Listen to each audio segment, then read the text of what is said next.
am putting together Robert's deal right now. I'm kind of going to give you guys behind the scenes. Let's dive into this deal as we continue to roll things forward. So let's see. Zach, while you're pulling that up, let me just say something. Go ahead. Based on my interview today. So I interviewed this guy today. I hope you guys all watch and or listen to the podcast interviews. But I interviewed this guy that I met several years ago in real estate when his dad coached me. And he talked about some things that I always scream about, but he talked about very timely relative to this group and the event coming up tomorrow. I just hit the bullets. One, talked about how crazy important it is who you're hanging out with. Like he went into great detail on it statistically. And then he talked about how important it is to stumble and screw up and how fast you can do that as long as you have a community with you that could pick you up. He knew nothing about our community unless he did a little research, but he wouldn't know too much.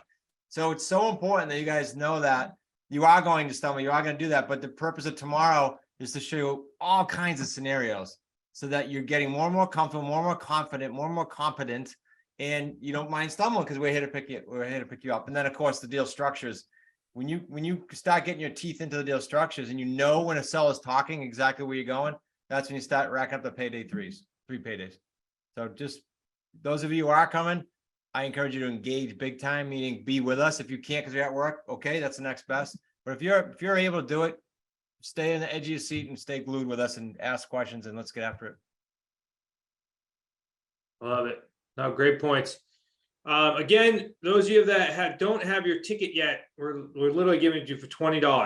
And we're going to teach you how to be able to do deals. I think the smallest deal we're going to talk about, and let me say this, all of the deals that we're talking about here have all been done within the longest 30 days. But some of them have been like put under agreement or closed within the last like week. So know that. I mean, their market is picking up significantly. I was talking with Chris, and I was saying people, and I don't want this to come across the wrong way, but people are getting deals now that probably wouldn't necessarily have deals maybe 6 months ago, because although they've been putting into work, the skill set maybe wasn't 100% there just yet, but with the support of the community and the coaches and the softening of the market, they're getting deals now. And heck, I'd rather be lucky than good on most days. By the way, is that not the opposite of what you're hearing from realtors right now, everybody? This is what I've been screaming about for about 6 months with these interest rate changes. They're going the other way. They're quitting and leaving the business, and we're just going, bring it in. That's what market you're in right now. So catch the wave for sure. All right. Well, let's bring Robert. Robert, this is it's an amazing story just in general, because Robert, I mean, you came in, you did some deals with us. Well, I convinced you over the phone to get some deals with us. I remember I was driving in my car. And Robert, when you get to know him, he's as dry as it could be. So I couldn't read him on whether he was coming into associate or not. So I was like, I think he is. He comes to an event and then immediately upgrades to high six, then goes and does a couple deals with us. Then I know he disappeared for a little bit. I know due to some family challenges, and then comes back and then nails 2 deals again. So this is like the skill set. That this isn't like you learn something or you join a program and then you never, I know I'm preaching to the choir for most of you, then and you never do anything ever again. No, you can step in, step out, and bring the skill set back with you. So pretty cool. So Robert, with that as an introduction, maybe you can tell them kind of who you are, where you came from, and then we'll talk about this deal. Okay. Yeah, I'm based in Michigan, Southeast Michigan. Yeah, even before I joined associate with, I think it's been about 3 years now coming up. Before that, I've done a little bit of real estate on my own, nothing creative like this. So definitely came in to learn and to grow in that area. And actually it was just, and what you were just saying reminded me, just the other day, I was thinking about, I guess it must be on the skill set area where I just realized that I feel more confident in my abilities, that I know what's going on, that I know what I'm doing, that I know I can make things happen. Of course, along with confidence of having you guys backing me up, if for those things I don't know yet. So anyway, yeah, at some point, because I still remember, I'm at that point where I remember at the beginning, like I'm not sure. What am I doing? Do this? Does this make sense? Well, now, it's just more confidence from doing. Good stuff. Love it.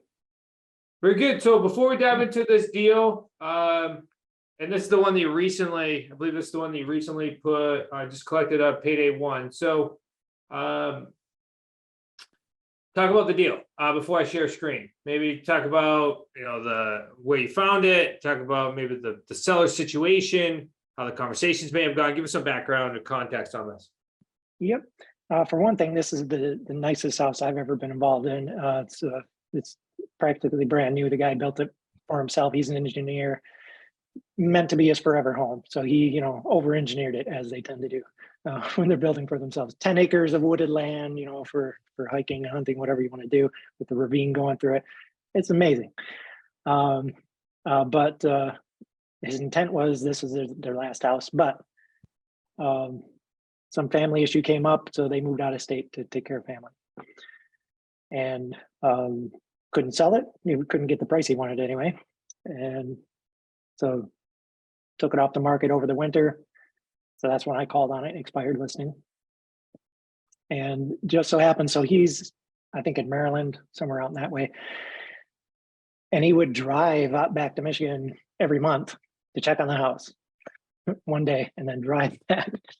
And so I just happened to catch him finally because we were going back and forth voicemail. And he's like, "Hey, I'm going to be out there in 2 days." Great, I'll come out. So we met in the morning because he just happened to be here. The timing worked out. He was coming out to check on the house and to meet with an agent, to sign with an agent to get that going. And he met with me same day. Well, he met with the agent at night, and then the next morning I was out there talking with him. And so a little unique scenario where he said, "Well, I'm just going to try to sell it." He gave the agent 1 month to sell it, which I knew. Like at first I was like, "Oh, well, I don't think the agent's going to go for that. They don't want to go for 1 month."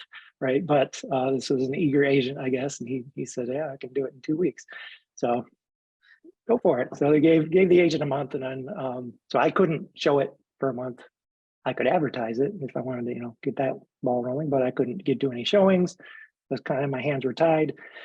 But didn't sell, which I didn't expect. So that's when I stepped in. Well, let's dive into this deal. And based upon your description, this is definitely not the picture of the house. As you were I was describing, going to ask that. Yeah. I was like, Yeah. this house is in Florida. So, And there it is. what Yeah, it is. no, that's not it. No, Are you sure this isn't the one? Don't worry, that's we'll not make the sure, picture. make sure the real picture of the house is up there tomorrow. If you do have a photo, we'll be happy to share it at some point. If not, I think Yeah. we're better without it. No, it's really nice. I'll send it in for you. Yeah, this is a really nice house though. So Robert, I'm just again making sure this is the numbers, right? This is the deal we're talking about here though, because I know you have 2 of them. And I just want to make sure I'm showing it. Well, no, this would not be it. Okay, so this is a different deal. It's not one of my. Well, Maybe whiteboard it then. All right, let's do it. the Mr. numbers on the left are right, but the Oh, so the numbers on the payday. left are right, but the numbers on the right are wrong. yes.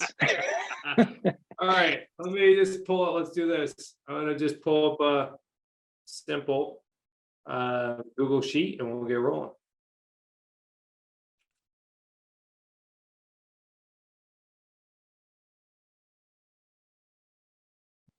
Hey. Thinking on our toes. Let's do this. All right, so tell us purchase price on the property. 570. All right, 570,000. What's the equity in the property? Yeah, I don't remember the exact number. I was hoping you could pull it from my side. It was 2 something. You can go back and forth. I Equity think that was right. So 570 was the purchase price, 357 was the mortgage. 370. So does anybody want to share with me their calculations on the equity? 200,000.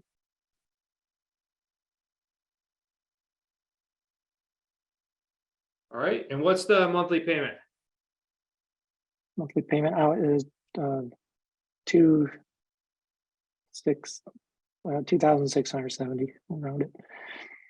2,670.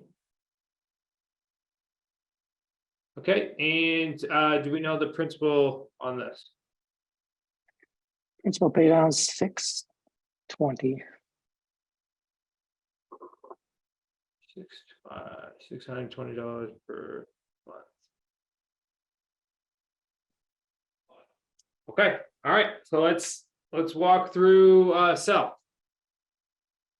What's the sell price? Sale price 629.9. And tell me about like the length of time between when you got the property under agreement and when you sold it. How long did it take? Well, not counting the first month, I guess it was about a month and a half. Okay. So because the first month Unless you was wanna he count was the first. marketing with a realtor, correct? Right. Yeah, I was limited to what I could do.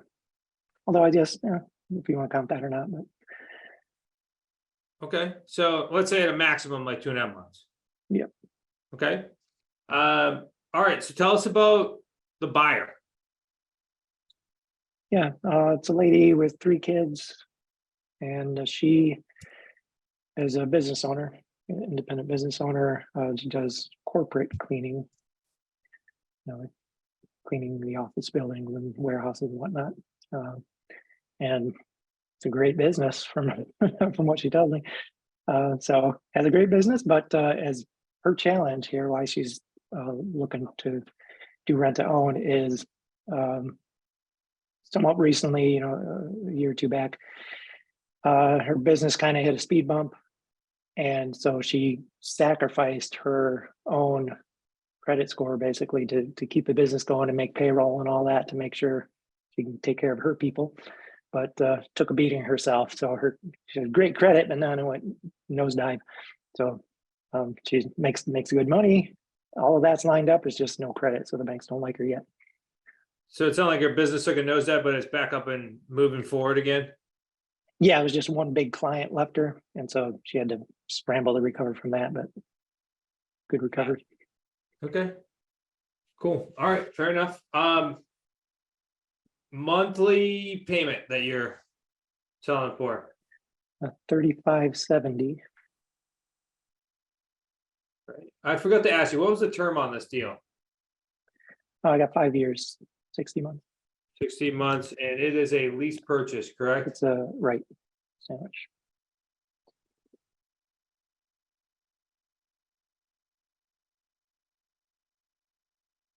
And if it's your first time being on this call, lease purchase means that Robert puts together a lease option agreement or a lease purchase agreement, which you find in our QLS Home Study course, which gives Robert the ability to purchase this property for a specific equity amount for a certain time frame. It also, title's not transferring, so he's just taking control. But because he has that agreement, it gives him equitable interest in the property, which then allows them to go find a buyer that needs time in order to qualify for a loan. He then sells that property on another lease purchase agreement at a higher price, a higher monthly payment. And now he is collecting the difference and benefiting from principal paydown because he's sandwiched in the middle. He's collecting money from this buyer, collecting the difference and paying the original agreed upon information or agreed upon terms. Zach, let me just chime in. So in his security, for those of you new or experienced, is a notice of option that he will record on his attorney, I hope, will record on record so that the title is clouded and this property can't be sold because he doesn't have ownership. And just because everyone's going to ask, how much did you put as a down payment on this property? 0. Okay. $0. So if you're brand new, because I see some new faces, so I just wanted to make sure. That's why I wanted to take a step back. I know we have a lot of people in our associate program or our community, and then I also see some new faces. So I want to make sure we're taking a step back here a bit as well. So no down payment. Did you have any? Agreements have $10, just so everybody knows. They're pre-worded with $10 deposits. in the But agreement. did you actually pay that $10? I didn't. I intended to, and I said, "Hey, I still owe you that, but how do you want to get it?" And he never told me. So Yeah, I don't know how many $10 deposits we actually have paid, but Yeah. I think Brian's had a couple. Chicagoland is all about their True. $10 deposits. It's good. They were able to get their Starbucks coffee. Okay. Before we dive into the paydays, anything I'm missing about this deal? I don't know. I think pretty straightforward there. Any, maybe there's questions, we could take some questions to date where we are, Yeah. and then go to the paydays. If anybody has any, like you're not clear. Yeah, let me yeah, we'll take a pause here. If you would like to raise your hand, go ahead in the bottom right hand corner. There's a little emoji. Kyle knows how to use it. Kyle, you're up. Yeah, hey Robert, you originally said that one reason why I didn't sell because it sounded like the guy's price was too high, and then you bought it for 570.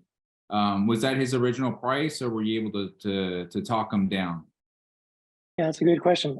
No, the agent he had at first was, another gung ho agent, as they tend to be, I guess, and wanted to get him the best price, and then they lowered it, right? And it didn't sell. It was at 620, I think, originally. Then they lowered it to I don't remember what.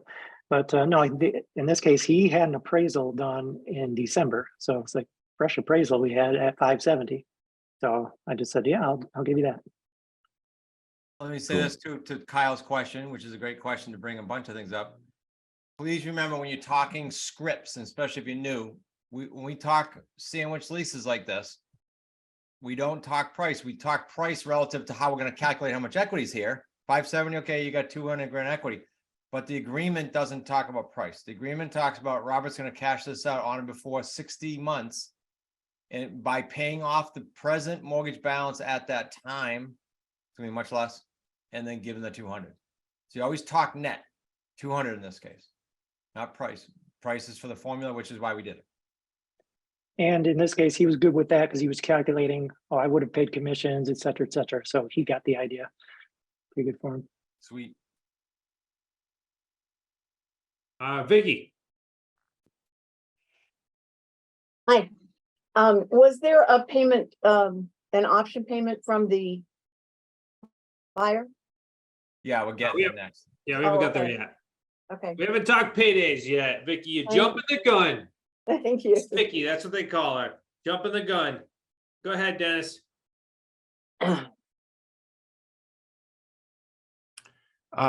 Robert, when the seller gave the month to the real estate broker, how did that go? Describe how that went, if you don't mind. Okay, well, first, Zach, could you scroll up? People want to see the very top of that. Okay.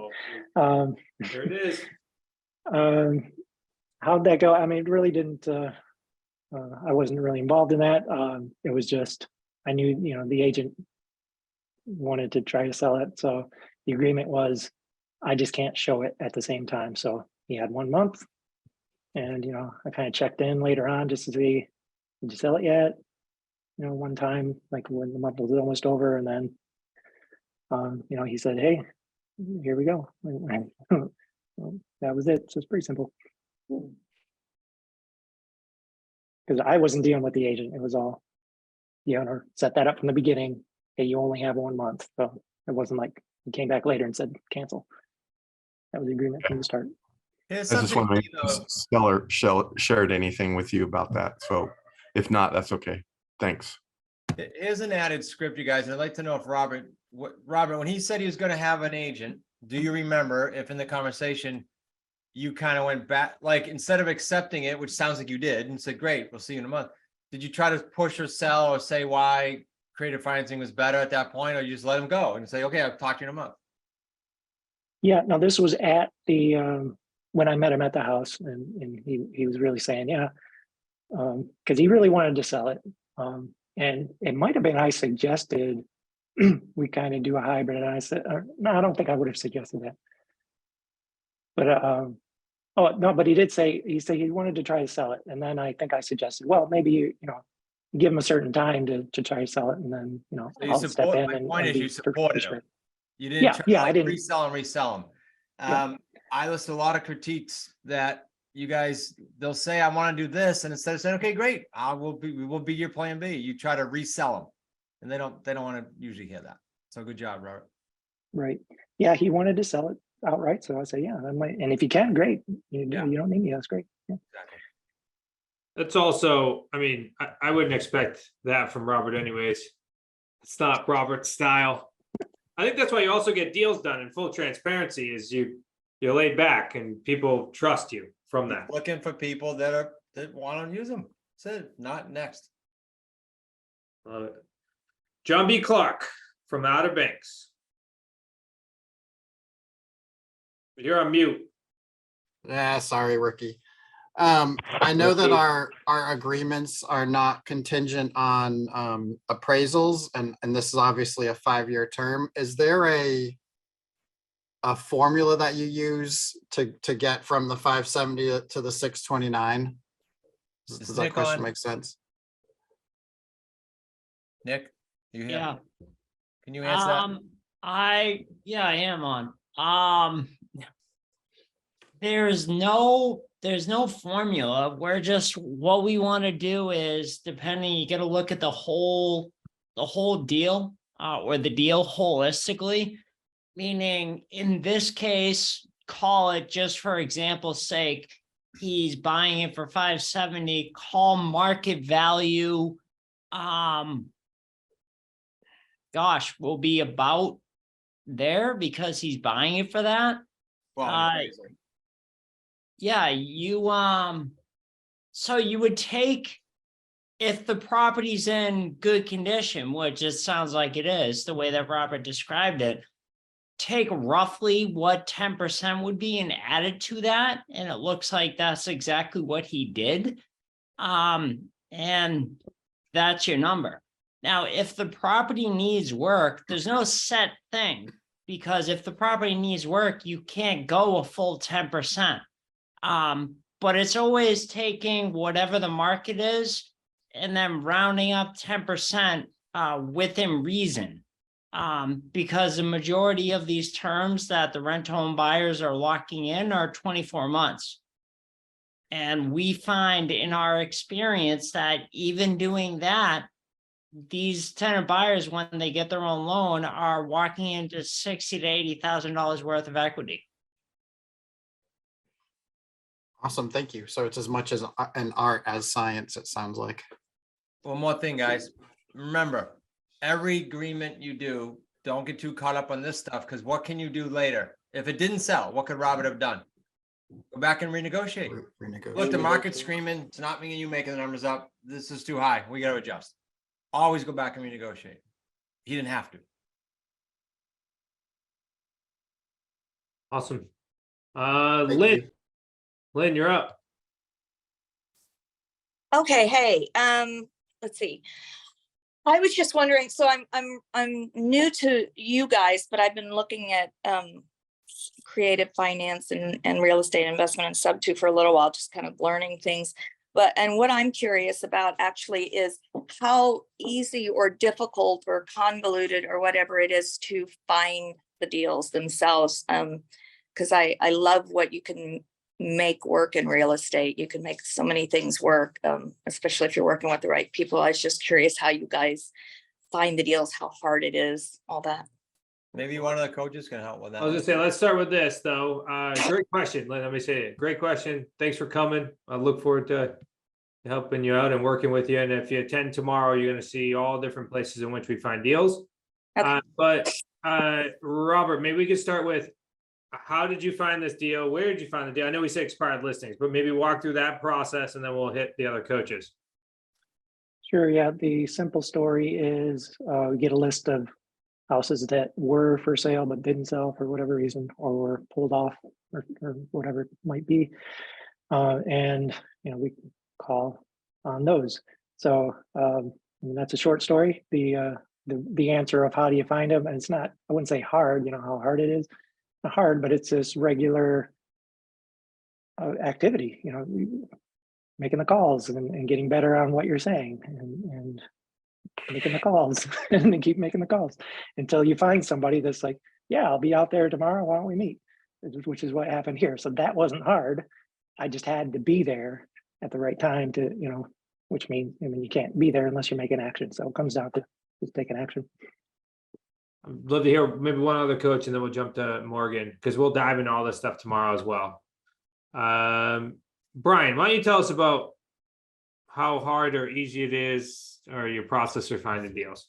Yeah, Lynn, great question. And don't take my sarcasm the wrong way, but it'll be as hard as you want it to be as difficult as you make it, right? So, and this is very common. Everyone thinks that, you have to look deep, buried under a rock to find motivated sellers. And you don't. We talk about this all the time. I've been in this community for 3.5 years, and there's motivated sellers in every single market. So it's when you turn off the TV is when you find them. In any market, there's sellers who have serious problems that the conventional market can't solve. So just by taking action and by making phone calls on a daily basis, and by taking the approach that Robert took, which was like, hey, I can't save everybody, and your follow-up system is super dialed in, you're going to get sellers who are in this scenario where you're really their only option. It's just a matter of, are you doing what is required on a daily basis to get to the point where, hey, this seller's ready. Robert has been in front of him and he's his only option. And I can tell you there's plenty of sellers out there in that scenario. And thank you, Brian. I will dive into this, Lynn, and others tomorrow. But I've been saying, but I'll say very strongly this month that in 32 years, there hasn't been this surge into creative financing. A lot of factors doing that. Fracture closings up, interest rates up, a lot of cool things for us doing that. And then you just go to the normal services that give you the leads, and we'll go over that too. Right. Well, welcome to the community. And guess who's up? Morgan. Thanks, Zach. So Chris mentioned pivoting in case, you needed some space, the market wasn't selling at this marked up price. Do sellers, and particularly in this case, there was an appraisal, right? So do they dispute, hey, you just marked it up, why don't you take it down off your markup? Or like, how does that conversation go when we've marked it up 10% or so?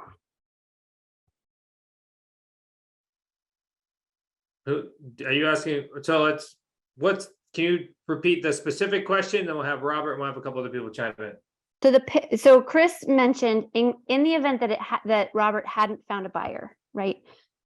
Then Chris said you could always pivot and go back and say, hey, the market is saying this number doesn't work or whatever.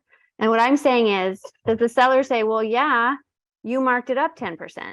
So undo your markup or something, They know you're not doing it to break even. You're on the same team. Unless you say you're a non-for-profit, you're a charity, that just doesn't happen. That hasn't been our experience. Yeah, I was gonna say, Morgan, let me talk from like however many hundreds of deals. I've gone back, especially on an AO, a lot and just readjusted. And I don't think I've been asked that question, but if you were, then they're probably not motivated. And I know Brian has a different script for that, but. Also, most of the times the sellers have no idea how much we marked it up as. And the reality is, if our buyers won't buy it at a marked up price, then we're way overpriced. That means that their price with us is not going to work. And that's really what we're saying. We're saying we can't make a profit with the price that we need to sell it at in order to make a profit. So if we were going to continue to move forward, then we just need to make an adjustment. Yeah, and also I just want to say one thing, that that 10% isn't a hard and fast rule. No. It's just generally speaking, that's what you do. If the property needs work, you can't mark it up enough because you have to leave room for a handyman to come in there, fix it up and work for equity. That's just somewhere to start at. But it's not a hard and fast rule. Remember, wholesalers and rehabs are trying to get this at 60 or 70 cents on the dollar, guys. So you have the advantage. If they're motivated, they'll do it. Plus Yeah, realtors are paying, I mean, they're paying realtors 5-6% on their price, plus closing costs. So either way, they're making up better with us. let's put the icing on the cake on this one so we don't But run out. let's actually look at the paydays. Come on, the moment everyone has been waiting for. Can I get a drum roll, please? All right. Lay it on, Robert. Told you today, Chris, I was going to be positive. That was my word of the day. So here I am. All right. Payday 1. Payday 1, actually, we're doing 80,000 altogether. So There's more than 80,000 altogether. Okay. And how much did you receive up front? Let's do that. This week, 2 days ago. yeah, 2 days ago, 20. So you received 20,000 and you have 4 or 3 more payments of $20,000 coming over the course of the term. Yep, we schedule them every 6 months for this one. Every 6 months. That's great. Plus first month's rent. Actually, a And- month and a half, really. We typically Okay, do on the very first, but she was eager to get in, so Let got me- that extra half month too. Quick comment on payday ones for those of you that are new, because like Lynn's new to our stuff. Years ago, we adjusted our lease purchase agreements to say that Robert will stop paying, and I'll ask him if he did that. He stopped paying next month, so if he takes occupancy June 1, his next payment's not due till July 1, because you're paying mortgages in arrears. That means first month goes in his pocket. Robert, is that the case? And did you go with the basic agreement? Yes, Yep. So my point is the buyer paid the lease payment, everybody, for first months. Robert did not have to make the mortgage payment on the underlying debt until next month. That goes into his pocket 100% cash. We made that adjustment years ago, and it's quite a profitable one because you add up all your deals, you get first month's free money. You just created that out of the air. Yeah, but Robert one-upped us. You got a month and a half. I know, I heard that. So how much is that total? oh, I don't know, one and a half times that. That's gonna be what? Like $5,000? Yeah, it was, yeah, it was just over Just over 590, I think it was. Right, but you only keep you only keeping you're not keeping all of that because you got to stop paying. Right. Wait, so let me make sure. You got a month and a half up front. How much of that are you keeping? In other words, how much when do you stop paying? What did that cover? Well, I'll be making a half a payment. Okay. So There you go. first month's rent is what's going into your pocket though. So we'll do 35.70. All right. Payday 2. So what's your Payday- spread on here? You're collecting 35.70 and you're paying out 26.70. So what's our spread here? 900. That's a nice spread. Let me state this. Yeah. So I was having a conversation with a friend of mine. He property manages in Iowa. 300 units they have. They have an average of $100 a spread per unit because of the industry, because of the area. Robert basically just took on 9 units, if you look at that, in spread. So that's pretty cool. And doesn't have to have a landlord headache. That's Yeah. a lot of landlord headaches in that alone. Yep. 300 of them. Okay, so 900 times, are we going based on these are projections, right? So we'll go based on the full 60 months. What do we got? We're going 60, that'd be 54. What is it exactly? A disclosure while they're doing that, could this cash out in 24 months? Yep. Could this go longer? Could this deal change and get renegotiated? Yep. We're just giving you projections. Yeah, 54,000 even. Not a bad spread there. All right. So then we'll take, so then we got principal. How much we mark this thing up by? We got markup 60, right? yeah. 59. 570, 59,000. Okay, so that's our price premium. We have principal pay down of what's our principal? 620 per month. 37,200. For everybody's sake, again, that 620 we're using as what it is today. If you know how a mortgage amortizes, every single month a tiny bit more principal it'll go up over this time frame. So that'll be a little higher towards the end. Because we have calculated $80,000 on the front end, we're gonna take that off the back end. So what is our total on payday? I was trying to subtract that. On Yeah, all that, 16,200. So total. Let me just walk you through this for a second, just because I know I'm typing out as we go. So we bought the property for 570. We sold it for 629. So we marked it up or created a premium of 59,000. We have a principal pay down. So every single month that Robert makes a payment that's actually collected from the buyer, $620 is coming off. As Chris alluded to, it's going to go up. So by calculating that, it's $37,000 if it goes 60 months of principal that's paid off. Importance of this, and I talk about this a lot in the workshops we run or the events, and that is by utilizing this agreement, by utilizing the way we buy this, by locking in the equity, we're benefiting from the principal pay down on the deal because we only owe the seller the exact mortgage balance at the time of financing plus his $200,000 in equity, which allows Robert to actually decrease that principal balance and increase equity for Robert, even though he doesn't even own the property. This is extremely important because I don't know anybody else, and I've been through many other creative financing techniques. Nobody else is structuring it this way on their agreements in order to benefit. Most people are just putting an option on it and hoping the price goes up. We're actually benefiting by paying down that loan, which is huge because that's a difference of $37,000 in profit if it goes 60 months. Robert already collected $80,000. I know that it's coming over time, but we're going to take it off the back end because we've already collected up front.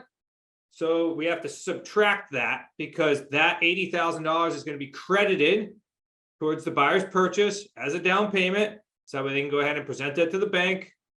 And so then he gets a total of $16,000 if it goes 60 months on the back end when it cashes out.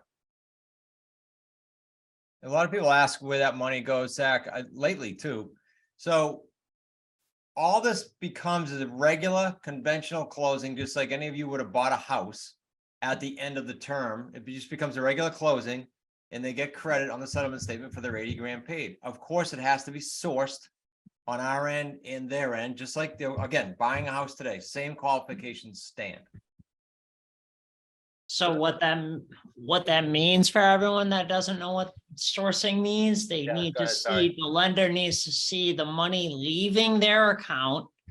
And they need to see proof of it coming into your account. That does not mean that it has to, that $80,000 has to sit in an account until they're ready to close, just so everyone's clear. So everyone's clear. Mm-hmm. So that is a total of I'm getting 153,770. Yep.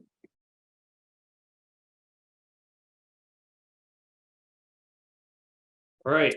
So let me recap here. And this isn't a unicorn. We bring on everyone that gets any deal, and you'll see that tomorrow as well. That we're going to see a wide variety of deals that average. I think we have a low of like a $25,000 deal tomorrow and a high of like 150 some thousand. I think we've done as high as $300,000 projected if it goes to full term. So there's a big range and variety. This type of deal that Robert is talking about is not a unicorn. This is a consistent deal. This isn't like this new idea he's ever going to do, and he's never going to find another deal like it. So really cool, great deal across the board. Robert, any lessons learned or anything like that, any takeaways from doing the deal that, like, if you're talking to, let's say like Lynn, she's just getting started, anything that like you saw in this deal that might be helpful for someone that's maybe just getting started? Just getting started. Or just in general. So it's another Is- takeaways. Well, because the first thing that came to mind was the buyer I had before the one I accepted. I misspoke, well, I didn't misspeak, but I brought up, because he'd asked, oh, is it possible, to turn this into a land contract? And I said, yeah, it might be possible. but it was way too early to even mention that. And he took me down this rabbit hole and it got him false expectations. That was a bad idea. So lesson learned from that. That's not a lesson for somebody brand new, but it's a good lesson to have regardless. Lesson for somebody brand new is like I said already, the only reason I got this was because I was making calls consistently. You got to meet the people where they are, and that means you got to go out and meet them. So in our case, that means on the phone. So Love it. Zach, Lynn had a good question. So Yeah, let's just what gonna we hit have it. said. The bottom line is, I think Robert did actually more advanced the way he said that for sure. We sometimes will take a rent-to-own buyer, let them prove themselves. We'll talk about this tomorrow, what that means. And then owner finance them. And that can be owner financing with a wrap, or that can be land contract, which is what came up. The answer is you don't talk about anything else, just rent-to-own right now. Especially initial buyer, it's just rent-to-own.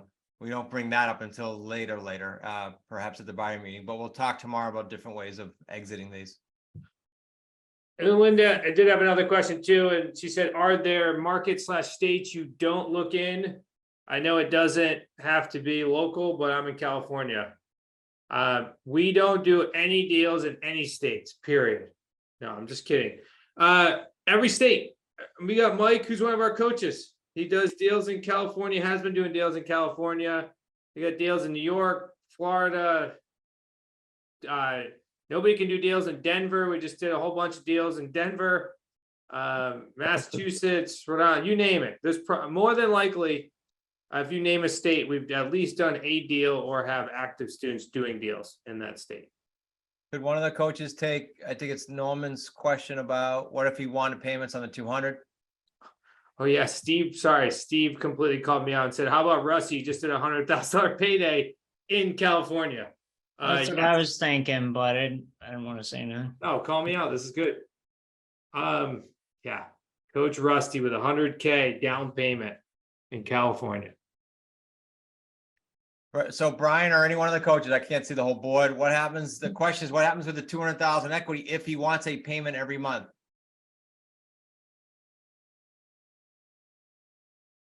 Okay, I can go there. Well, I mean, that's not out of the question. I would just be looking to, you took the deed on this, right, Robert? no. This is a sandwich. As a sandwich, yeah, I would just say, hey, that's certainly a conversation starter, but just the deal looks different. So then you look to convert to a sub 2. Yeah, we That don't would be put my- money that would be into my a knee jerk. sandwich, at least. Yeah. No.